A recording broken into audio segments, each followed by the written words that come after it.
е 3 декември и мама ми е подготвила един подарък за всеки ден от декември до 24. Сега ще ви покажа цялата елха. Ето е елхата и ето го подаръчето. И сега ще го отворя.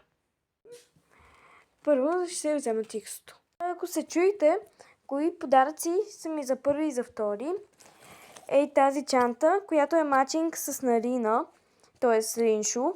Много е готина, много ми харесва. И за вчера е този колан. Сега ще отвориме този подарък. Сега ще го отворим.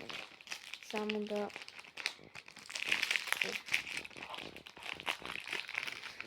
Малко с една ръка ми е трудно.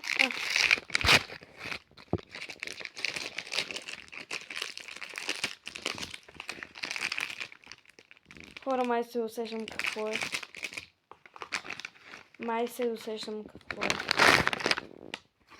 Опа!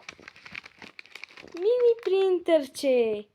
Много е сладичко. Благодаря на супер готината ми майка за това принтърче. Надявам се видеото ви е харесало. Ако да, ударете лайк бутона и се абонирайте за канала.